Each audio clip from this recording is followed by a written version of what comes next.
They didn't even open the box, just stared at it like it was dirty. "We don't eat your food," Marla said, her hands folded over her spotless cardigan like she was scared I'd poison them. I stood there on the porch with that cake, and for a second, I couldn't move. It was a chocolate bundt, glazed and dusted with cinnamon sugar, the same recipe I've used since David was 9. Back then, he'd beg me to bake it for every birthday, even when I tried to make fancier things. "No, the round one, Mom," he'd insist. "The one with the hole." I hadn't missed a year, not one. Through college, through his divorce, through the lean years when he couldn't afford a party, I baked it. And I always left it with a note. Just, "Love, Mom." No guilt, no strings. But this time, when I rang the bell at their new place in Summer Grove, Marla opened the door, looked at the cake, then at me like I was a solicitor. "Oh, it's you." David wasn't even home, apparently. "He's out with colleagues," she said, without moving from the doorway. "But really, Ruth, we've talked about boundaries. I hadn't known we had. I just thought he might want the cake," I said. My voice sounded small, ridiculous even to me. "We don't eat your food," she repeated. "You know that. All that sugar, the preservatives. Lucy's trying to eat clean." Lucy, my granddaughter, 16 now, old enough to decide for herself if she wants a slice of cake from her grandmother. But she wasn't there either. I nodded. What else was there to do? I left the box on the porch rail and walked back to the car. My fingers felt numb. The wheel was cold even in the warm October sun. Back home, the silence greeted me like an old dog. Familiar, dull. I didn't turn on the TV, didn't make tea. I just sat at the kitchen table, hands still in my lap, staring at the yellow curtains I'd sewn 30 years ago when David still lived here. I don't remember how long I sat there. Time bends in moments like these. At some point, I stood, walked to the hall closet, and opened the drawer with the blue folder. It held every receipt, every check, every transfer, a map of all the ways I've tried to help. $40,000 for their down payment, $8,200 for Marla's dental implants, $3,500 for Lucy's violin lessons. Each one made with love. No demands, no reminders, just quiet support, like water under a boat. And yet, we don't eat your food. That night, I didn't sleep.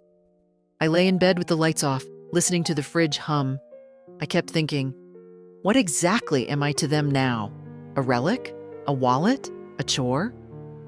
By morning, the answer was clear. I got dressed, made a list, and called Mr. Halberd, my lawyer.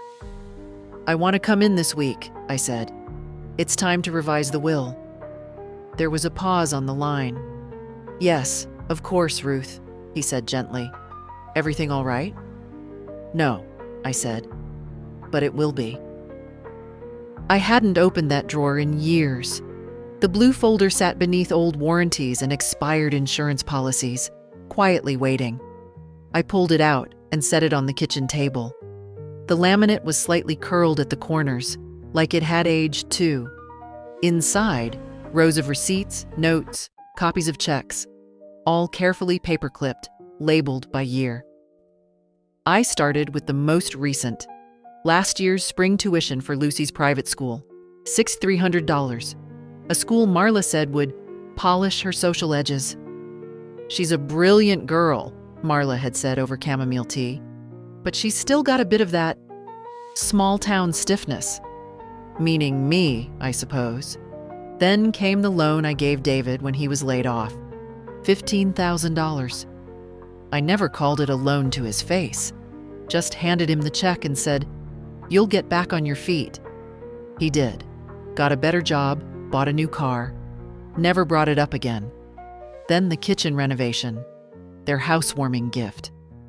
Marla had picked the tiles, white marble with tiny gold veins. "They'll never stain," she'd said. $9,200. I still have the Home Depot receipt. They never sent a thank you card. And of course, the house itself, the down payment. $40,000 wired directly to the escrow account. "You're helping us build a future," David said back then. He was softer then, less cautious.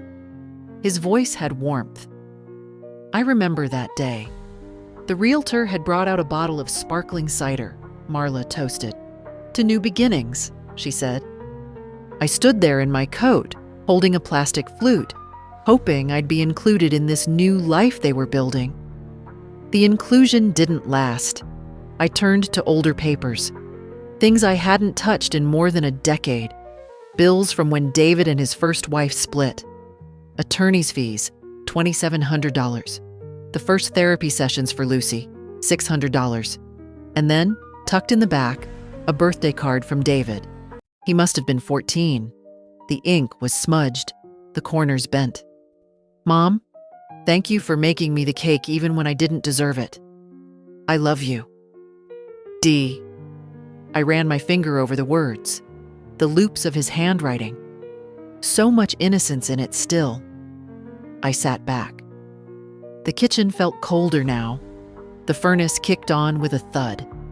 There was a time when I believed money was a bridge, that by helping, I could cross whatever emotional canyon had grown between us. I never asked for much. Just a chair at the table, a hug that wasn't rushed. Instead, my help became invisible, expected, like gravity. And yet the smallest gestures from them, a phone call, a card, could still undo me.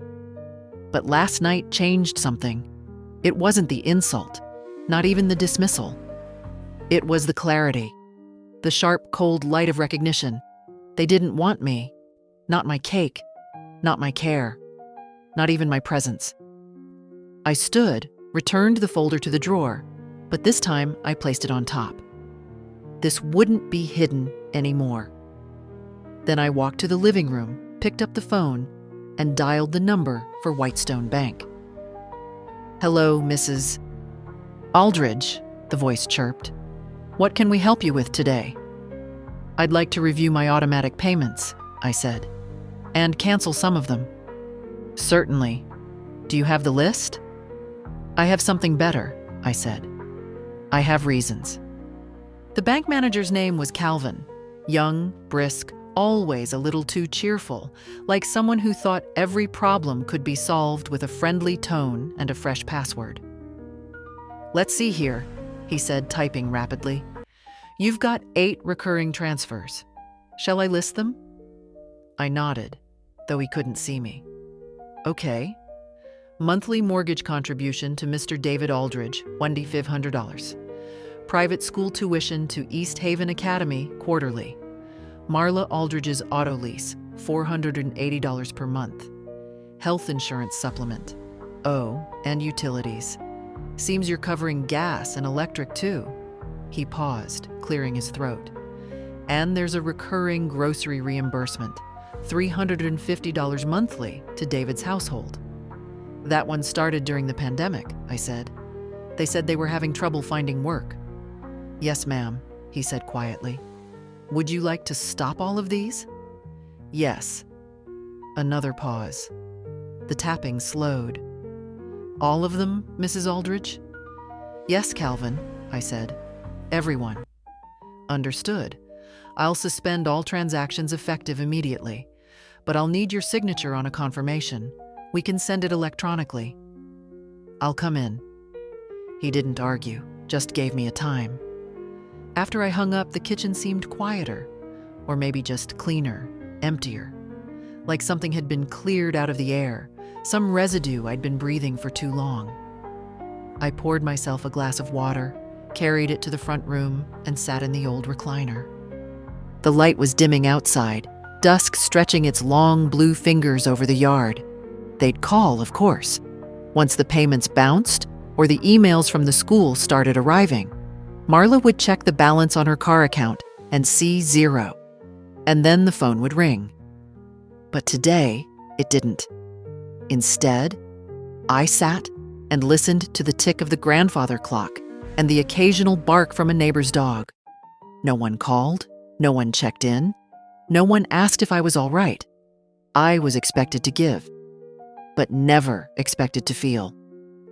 When my husband Gerald died, David had flown in for exactly 2 nights.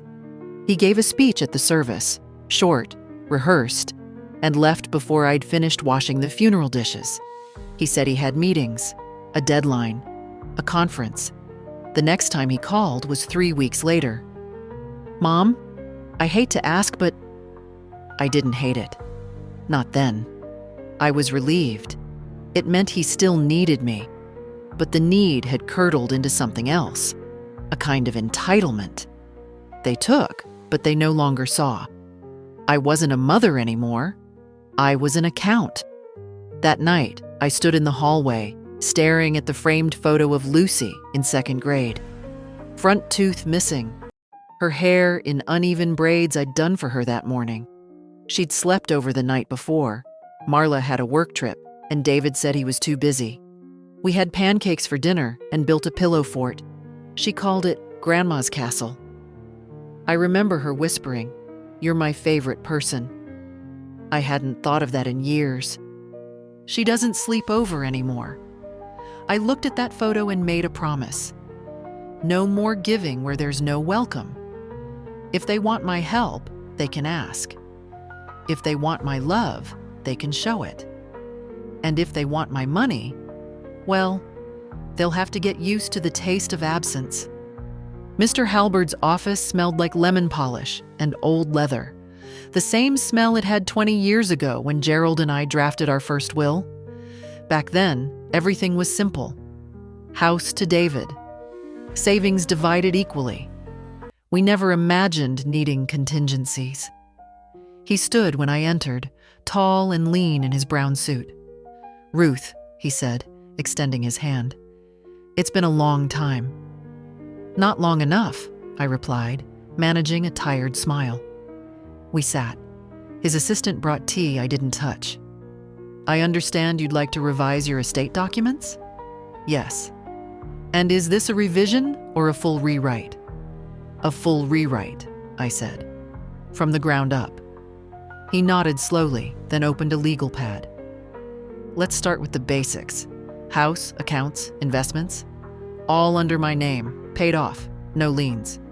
Any debts?" "None." He scribbled as I spoke. I watched the ink soak into the page like the beginning of something clean. "And your intended beneficiaries?" he asked. "Just one."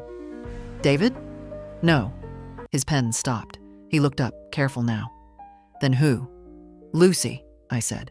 "My granddaughter." Another pause. "She's a minor still?" 17 in March. "I see. Then we'd need to set up a trust. With terms. A trustee. Staggered disbursements if you wish." "Yes, staggered. I don't want the money to spoil her. I just want it to protect her." He nodded again, resumed writing. "Would you like to explain the change in direction in case of contest?" "No," I said. "But I will leave a letter." "Understood." He didn't ask more. He'd known Gerald, known me, and perhaps sensed that whatever led me here wasn't sudden. It had only ripened. He moved to the keyboard, began entering figures from my folder, bank balances, titles, my modest pension. "I also want to revoke all financial powers of attorney," I said. "David has one on file?" "We'll draft a revocation today." He looked up. "Ruth, this is a significant shift. Has something happened?" "Yes." He waited. "My cake wasn't welcome," I said simply. And to his credit, he didn't laugh. He just set down his pen and said, "Then let's make sure everything else you've made goes where it's truly wanted." That night, I opened the back closet where Gerald's coat still hung. His scent was long gone, but the fabric remembered his shape. I touched the shoulder, let my hand rest there. "Would you have done this too?" I whispered. The answer came not in words, but in the silence that follows truth. The transfer alert started at 7:42 a.m. The first was from East Haven Academy. Payment declined. Please update your billing information. Then the utility provider. Then the car lease company. By 9, they were all in my inbox, neatly lined up like soldiers reporting a quiet, bloodless coup. The phone rang at 9:14. David. I watched it blink twice before I picked up. "Hi, Mom," he said, his voice overly even. "Something weird's going on with the bank." "Oh?" "The tuition payment bounced, and the car lease. I called Whitestone. Calvin said you came in yesterday?" "I did." Another pause. "You changed something?" "Yes." He didn't speak. I could hear the little breaths on the line, the gears turning. "You canceled the payments?" "I did." "Why?" He didn't yell. He didn't beg. He asked the way someone asks a colleague why a report's late. I swallowed, but my voice was steady. "Because they were no longer welcome." "What does that mean?" "It means I offered help, quietly and consistently, for years, and I was treated like furniture." "Oh, come on," he said. "You're overreacting." "No, David, I reacted exactly the right amount. For once." "I don't understand. Where is this coming from?" "From the porch," I said, "where I stood holding a birthday cake you didn't ask for, didn't thank me for, and let your wife reject like garbage." He was quiet. "Mom," he said finally, "this is dramatic." I almost laughed. "Is it? You live in a house I helped pay for, drive a car I helped lease, send your daughter to a school I've covered tuition for. But when I show up with a cake, I'm told I'm not needed." "That's not what she said." "It's exactly what she said. And you didn't stop her." He sighed, low and sharp. "You're punishing us over a misunderstanding." "No," I said. "I'm correcting a mistake." A long silence. Then, "So what? You're just cutting us off?" "I'm starting with the money. The rest we'll see." "This isn't just about cake, is it?" "It's about respect. It's about showing up. It's about remembering I'm a person, not a funding source." He was quiet again. Maybe for once he heard me. "I have to figure out what to do next," he said eventually. "I'm sure you'll manage. You're a grown man." "You could have talked to me first," he added, bitterness creeping in now. "I did," I said. "For years. You just didn't hear it because it wasn't affecting your wallet." Then I hung up. The phone didn't ring again. Not that hour, not that day. And I didn't wait. Instead, I baked another cake. Same recipe, same cinnamon glaze. This one wasn't for David, it was for Lucy, and I already knew where I'd deliver it. Lucy came to the house without knocking. She never did. She always just let herself in like she used to when she was little, when I'd be in the kitchen and she'd tumble through the door yelling, "Grandma, I'm starving." Today, she said nothing. Just stood in the hallway, still in her school uniform, backpack slung off one shoulder, eyes wider than I'd seen in years. "Dad's in a spiral," she said. "Mom's throwing things." I nodded. "You hungry?" She blinked. "A little." I led her to the kitchen. The new cake sat on the counter, already sliced. She took a piece and bit into it before sitting down. For a minute, neither of us spoke. She chewed like it meant something, like it was medicine and memory, both. "Mom says you lost it," she said finally. "She says you're being vindictive." I didn't respond. "She says you're punishing Dad because you're lonely." Still, I said nothing. I just refilled her glass with water. Lucy stared at me for a long moment, and then her face changed. The edge of sarcasm dropped. "But I think maybe they're scared." I raised an eyebrow. She shrugged. "Because they know they messed up. Because you never say anything. You just do." "And what am I doing now?" "You're finally not doing," she said. "And that's worse." She took another bite of cake, more slowly this time. "Is it true?" she asked. That you paid for the school? The house? Yes, she nodded. I figured. I did it because I loved them, I said. I didn't think love needed to come with receipts. She looked down at her plate. I'm sorry about the cake, she said softly. I let that sit. Then I asked, did you want a slice that night? Yes. The next time, come get it yourself. Lucy looked up, eyes glassy. I miss you, she said. I didn't say it before, but I do. That was enough. I reached across the table and squeezed her hand. We didn't speak much after that. She stayed for an hour, curled on the couch, watching an old movie with me like she used to. Her head rested on the pillow I'd fluffed without thinking. When it was time to go, she stood by the door, hesitated, then turned. Is it true you changed your will? Yes, she swallowed. Am I in it? I nodded. It's all for you, eventually. I don't want it for the money, she said quickly. I want you to be okay. I am, I said. And for the first time in years, it was true. The night of David's birthday passed like all the others lately. Quiet, heavy, and not even worth the pretense of celebration. I didn't check Facebook. I knew there'd be photos. Marla with her forced laugh, David smiling for the camera like nothing had cracked. Maybe Lucy too, if they'd convinced her to sit still for one. But I didn't want to see it. Instead, I sat at my kitchen table with the curtains drawn. A single candle lit beside the picture frame Gerald had made when David was born. The wood's varnish had faded, and the corners were chipped, but the photo inside was still clear.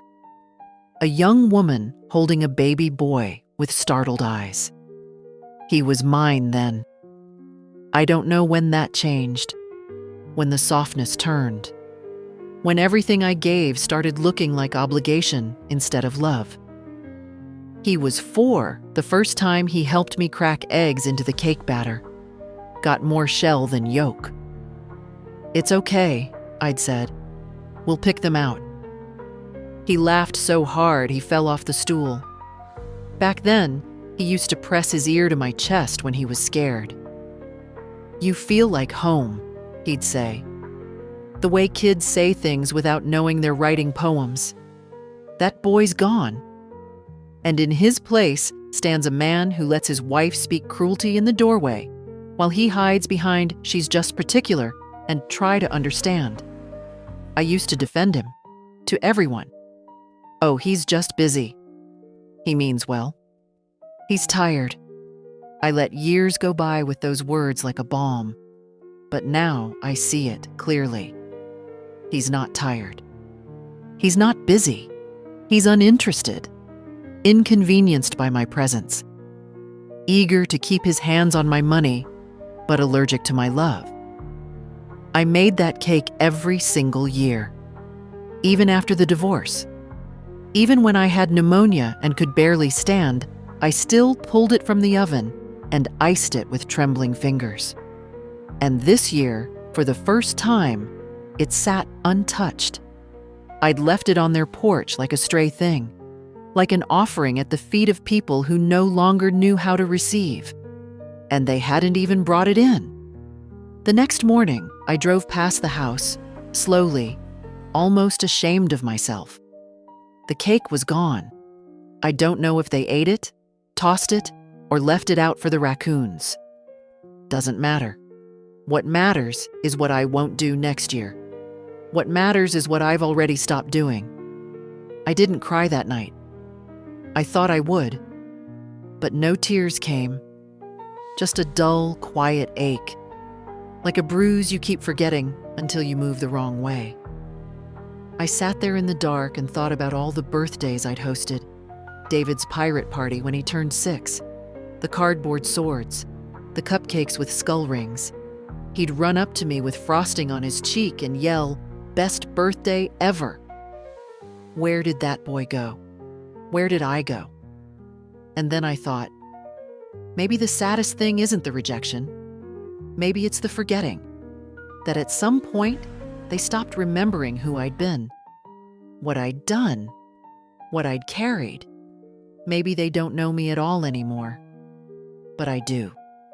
And for the first time in years, that has to be enough. He called again the next day, twice in the morning, once in the afternoon. I didn't pick up. Let it ring until the sound disappeared into silence. Then he left a message, just one sentence. "Mom, we need to talk." Need. That word again. Not want, not hope, not care. Need. I let it sit in the inbox. Watched it like an animal watches a trap it's seen sprung before. At 5:42 p.m., he pulled into my driveway without warning. I saw the silver car from the window, heard the engine cut, the door slam. No flowers, no cake. Just David, in a pressed button-down and tired eyes, walking up my steps like he still belonged here. I didn't open the door right away. Let him knock once, then again. When I did, I said nothing. Just stepped aside and let him in. He looked around like he hadn't been inside in years, which was almost true. Same curtains, same lamp by the chair. But the air was different now, no welcome laid out for him. "Hi," he said, adjusting his sleeve. I nodded, went to the kitchen, put the kettle on, let the quiet fill the house. When I came back with 2 cups, he hadn't sat down. He stood near the mantel, looking at the photo of Gerald. "I forgot how young he looked in this one. He died that way," I said. David flinched. He finally sat, took the tea, didn't drink. "Look," he began, "I know you're upset. I get that. But this was a bit extreme." I sipped my own cup, waited. "I mean, cutting off everything, without warning, without a conversation." "We're having one now," I said. He shook his head. "You know what I mean." "Yes," I said quietly. "I do. You mean you're used to being warned before I stop giving." His mouth opened, then closed. "David," I said, "when's the last time you visited me without needing something? That's not fair. When's the last time you brought me tea? Or asked how I was? Or said thank you?" He looked down at his hands. "I raised you," I said, "alone after your father died. I worked 12-hour shifts, packed your lunches, helped with science projects when my eyes could barely stay open." "I know," he murmured. "No, you don't. If you did, you wouldn't have let your wife talk to me like I was a charity case who overstayed her welcome. She didn't mean it. She said it," I snapped, "and you didn't stop her." He winced. "I came with a cake, one I baked with hands that shook, and you let her say, 'We don't eat your food,' like I was a stranger." "I should have stepped in," he said quietly. "Yes, you should have. But you didn't." Silence. Then, "Is this about the will?" "No," I said. "It's about the years before it. The dinners you missed, the birthdays you forgot, the silence you let grow between us." He rubbed his temples. "What do you want from me?" I looked at him, this grown man with graying hair and a panicked expression, and for the first time, I realized the answer. "Nothing," I said. "I want nothing from you." His face fell. "I just want you to know," I continued, "that the giving stops here. The money, the silence, the pretending." David stood slowly. "So that's it?" "No," I said. "That's the beginning." He hesitated at the door. "I'll call you." "Don't," I said gently. "Not until you have something real to say." And then I closed the door behind him. The tea was still warm when I sat down. The cake box was heavier than I remembered. Maybe because this one wasn't about obligation or tradition or trying to earn a place at someone else's table. This one was for Lucy. I wrapped it in a soft cloth, placed it in the passenger seat, and drove across town just after dusk. Her school had let out, and I knew Marla would be working late. Tuesdays were always her client nights. David might have been home, but I wasn't knocking on their door. I had another idea. I parked 3 houses down and walked the rest of the way.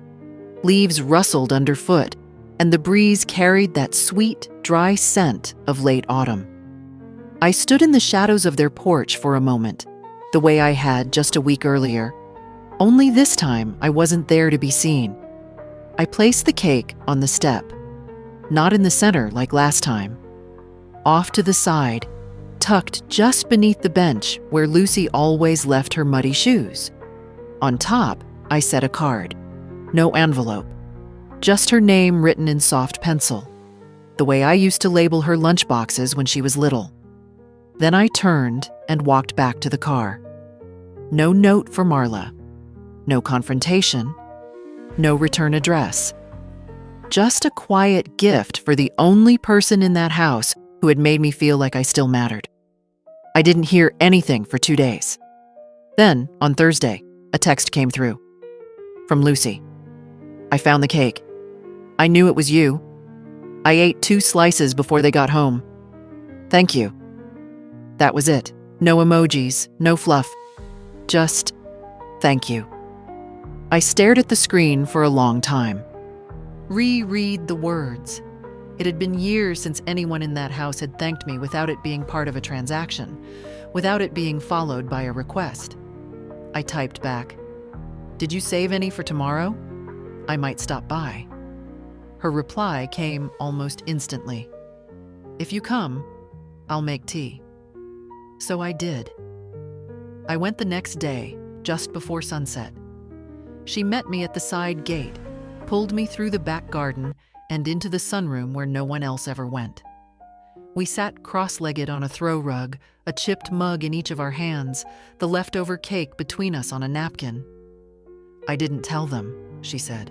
"You don't have to. They wouldn't understand." "No," I said. "They wouldn't." She picked at the crumbs. "I want to be different," she whispered.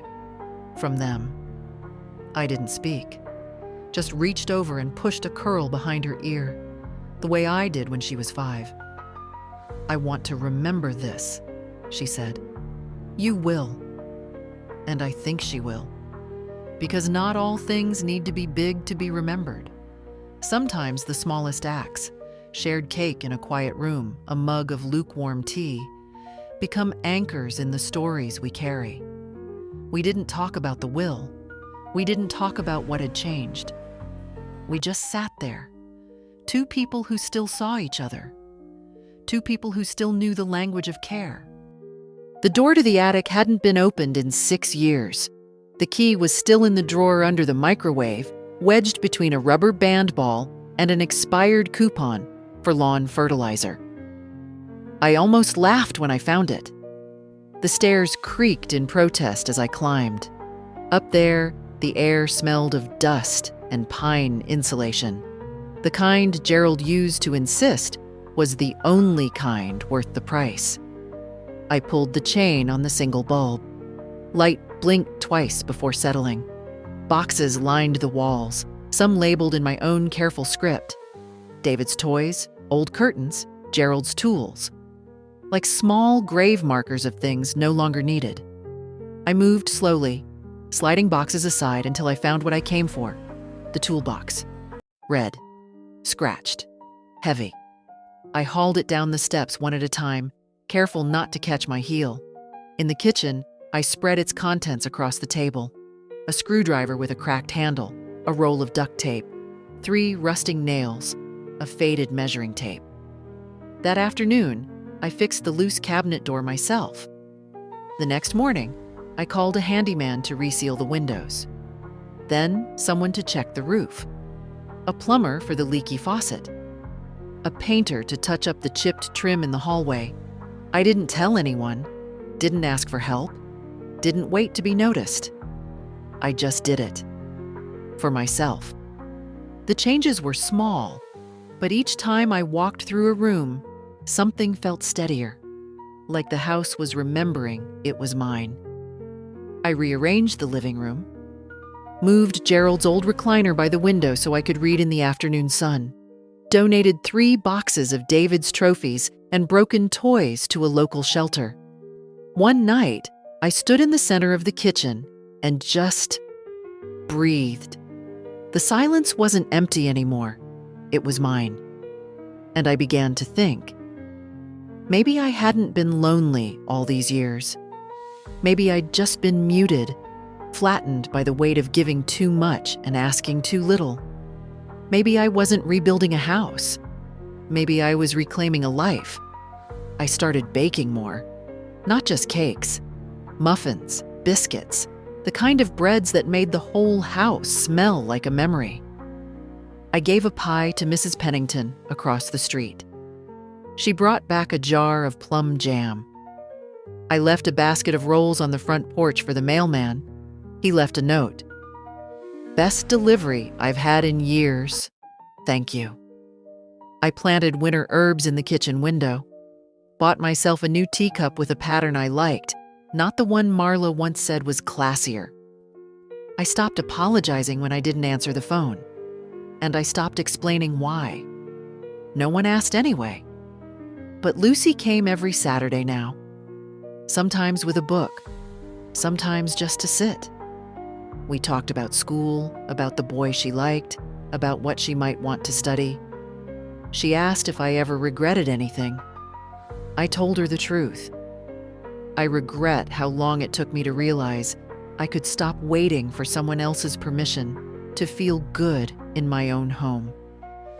She looked at me the way daughters should look at mothers, even if they're born a generation apart, like I was something to learn from, not just something to use. That night, I lit a candle for myself and didn't blow it out. Lucy showed up with a notebook and a question. I want to know the whole story, she said. Not what they say, not what they assume, just yours. I set down my knitting and motioned for her to sit. The kettle was already hot, the kitchen already warm. It didn't take much these days to make the house feel full. Where should I start? I asked. She opened the notebook. Start with the first time you felt invisible. I looked at her. So young, yet already understanding that pain leaves a shape behind. I thought for a while, then said, it wasn't when they forgot my birthday, or when they skipped Christmas. It wasn't even when they stopped inviting me to dinner. She waited, pen ready. It was when they talked about me like I wasn't in the room, like I couldn't hear, like my silence meant I didn't feel. Her hand paused. What did they say? That I was a lot to manage, that I needed structure, that I was better in small doses. Lucy's jaw tensed. They said that? Not to me. That's the part that stays. They didn't say it to me. They said it to each other. She wrote in silence for a minute. Then, why didn't you say anything? Because I didn't want to make it worse. Because I thought if I gave them time, they'd remember who I was. And did they? I looked at her, this granddaughter who showed up without expectation, who sat here asking not for money, but for memory. No, I said.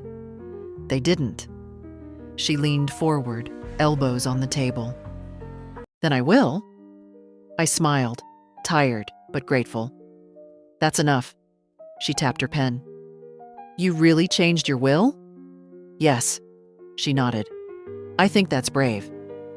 It's not brave, it's overdue. We talked until the sky dimmed.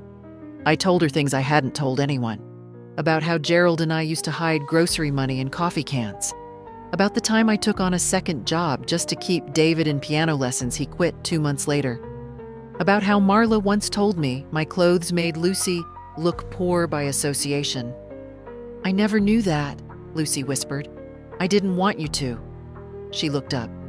I want you to know something too. Go on? I'm not like them. I don't want what they want. I know. I want something real, something that's mine. I want to work, to earn, to build. You will. And if someday I get anything from you, money, the house, whatever, it won't change me.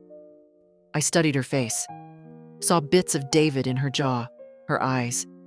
But the softness, the openness, that was mine. I believe you. She reached into her bag, pulled out an envelope. I wrote you something, she said. Not because I had to, just because I wanted to. I opened it after she left. A letter.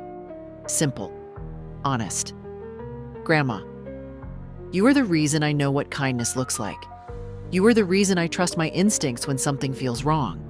You are the reason I believe people can be both strong and soft. I don't care about the money. I care about the woman who gave it meaning. I love you. Always. Lucy. I folded it slowly. Set it next to the photo of Gerald. The two things I wanted most in life, respect and legacy, had finally come home, and they wore her handwriting. On David's birthday, I sent a card, just a plain one. No glitter, no poem, no money tucked inside. I wrote 3 words. Think of the cake. I didn't sign it, didn't have to. The handwriting was unmistakable. The message, too. It arrived 2 days late, on purpose. I knew Marla sorted the mail. I imagined her standing over the recycling bin, card in hand, wondering if it was some veiled apology, or worse, a provocation. I hoped she read it 3 times trying to parse its meaning. David wouldn't say anything, not right away, but he'd think about it. He'd see those words and remember the box on the porch, the way he didn't stop her, the way he closed the door. He'd think about the frosting he never tasted, the woman he never thanked, the account that suddenly stopped paying. Think of the cake. It wasn't just about dessert. It was about memory, about who you become when you think no one's watching, about how love, when ignored long enough, turns into a mirror no one wants to look into. I didn't want revenge. I wanted awareness. Let them sit with it. Let them replay that moment in their heads, the way I did for days. The truth is, I didn't send that card for them. I sent it for myself. Because sometimes you have to mark a turning point. Not with a scream, but with a whisper that lands like a stone in a still pond. I went for a walk that day. Through the park where I used to take David as a boy. The swings were still there, though the paint had peeled and the chains had rusted. Children screamed with delight. Mothers scrolled their phones. No one recognized me. I liked it that way. On the bench by the duck pond, I sat and unwrapped a piece of leftover cake from Lucy's last visit. Still moist, still perfect, and I ate it slowly. Each bite was for a different year I'd been silent. Each crumb was something I took back. They'd probably never understand what that card meant, but I didn't need them to. The message wasn't for their comfort. It was for their memory. For once, I wasn't trying to be forgiven or loved or accepted.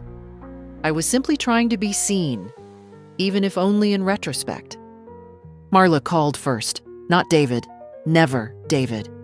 It was 6:12 p.m. I'd just sat down with a book when the phone rang.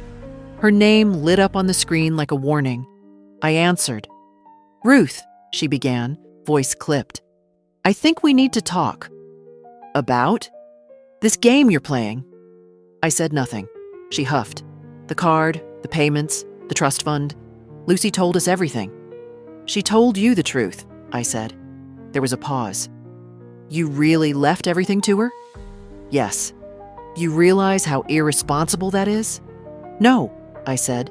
"I realize how overdue it was." Another pause, longer this time. "You're punishing us." "No, I'm remembering myself." "Don't get dramatic." "You didn't mind when I was dramatic with my checkbook." That landed. I heard her shift. "This isn't just about cake," she snapped. "No, it's about respect and silence. and years of pretending I didn't notice how you rolled your eyes at everything I said. You never wanted me there, I said, calm as still water. And now you don't want to live without what I gave. Well, here we are. I don't think David deserves this. I know you don't. And Lucy, she's just a child. She's 17, old enough to see what kindness looks like and what it doesn't. You're setting a dangerous precedent, she said coldly. Yes, I said. I'm showing her that women don't have to keep bleeding just to keep the peace. Click. She hung up. I sat there for a while, listening to the silence she left behind. It was deeper than usual, like the house itself was nodding. Later that night, Lucy called. I'm sorry, she said. She read my notebook, took it from my bag. It's not your fault. I told them it was your choice, that it's not about money, that it's about everything they never said, never did. And did they listen? No, she said. But I didn't say it for them, I said it for me. There was a long pause. The good kind. Are you okay? She asked. I am. Even with all this? Especially with all this. Then she said something that made my chest ache in the best way. You've made me proud to be from you. That night I made tea in my favorite cup. I sat by the window with the porch light on. No one came, no one knocked. But I wasn't waiting anymore. The garden hadn't been touched in months. It was Gerald's pride once. Roses along the fence, hydrangeas near the porch. He used to say, you can't control much in life, but you can dig and prune and watch something bloom. I walked out there with a small spade and a folded piece of paper in my pocket. It was the old will, the one that left everything to David. It had lived in my file cabinet for years, untouched, unchallenged. A script I'd been too afraid to rewrite. Now it was just paper. I knelt by the azalea bush. The dirt was damp, soft from the rain 2 nights before. I dug a shallow hole and placed the folded document inside. It didn't feel like destruction. It felt like release. I covered it gently, patted the earth flat, and sat back on my heels. The sun filtered through the clouds, not bright, but enough. I whispered to no one. That's done now. There was no ceremony, no fire, no drama. Just quiet. Later, I opened a box where I kept things too painful to throw out. Drawings David made in kindergarten, a Father's Day card from Lucy to Gerald, a list of groceries I found in Gerald's handwriting after he died. I added one more item, a photograph of David and me from his high school graduation. I wasn't erasing him. I was letting go of the version of him I kept waiting to return. People say letting go is freedom. But sometimes, it's grief. The kind you do on your knees, with dirt on your hands, and no one watching. That night, I wrote a final note. Not to David, not to Marla, to Lucy. I told her that dignity isn't something you're handed. It's something you reclaim. That silence isn't always peace. That giving without being seen will eventually drain you hollow, and that she should never confuse being good with being useful. I left the letter in a sealed envelope in the back of my dresser. With it, I placed a set of keys and the title to the house. Not because I was going anywhere soon, but because I'd finally decided where everything would go when I did. And for once, I wasn't afraid of the ending. The lawyer's office was colder than I remembered. Or maybe I'd just stopped pretending I didn't feel the drafts in places people rarely look. Mr. Halberd greeted me with the same warm professionalism, but his eyes were different this time. Less cautious, more respectful. Like he understood now that I hadn't come here out of confusion, but clarity. Everything was ready. The new will, the trust, the revocations, the reallocations, the small, sharp edits, that finally reflected the woman I'd become. He handed me the last page. "You can sign here," he said. I took the pen without hesitation. My signature was slower than it used to be, but each stroke was steady, final, not with anger, not even with sadness, just resolve. "I've added a note," he said, sliding an envelope across the desk. "Per your instructions." He didn't ask what it said, but I knew he'd read it if David ever showed up with questions, and I knew what he'd find inside. If they want to know why, tell them about the cake. The drive home felt different, lighter. I stopped at the corner market, bought 1 peach, a loaf of bread, and a bouquet of flowers. Not because anyone was coming, not because I needed to impress anyone, just because I liked having flowers on the table. At home, I swept the porch, watered the herbs, and folded the last load of laundry. Then I sat by the window. Lucy came after sunset. No text, no call. She just appeared, holding a container of lentil soup she'd made herself. "It's not as good as yours," she said. "It doesn't have to be."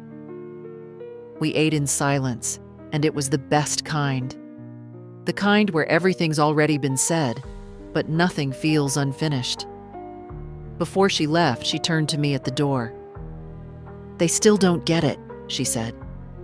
"They don't have to. They think you'll change your mind. I won't." She hesitated, then reached into her coat pocket and handed me a slip of paper. A single sentence scribbled in her handwriting. "You made me see what love looks like when it refuses to disappear." I nodded, folded it once, and tucked it into the drawer where I kept important things. That night, I turned off the porch light without waiting for anyone. No call came, no apology, no grand gesture. And I didn't need one. Because this story didn't end with a door closing. It ended with me standing on my own porch, holding nothing but my own name again, and realizing it was enough. And if you've ever been made to feel small in a life you built, if you've ever sat at a table and realized your seat was only there when you were useful, then I hope you'll do what I did. Look at what you've given, then look at what you've received, and if the math doesn't add up, recalculate. If this story meant something to you,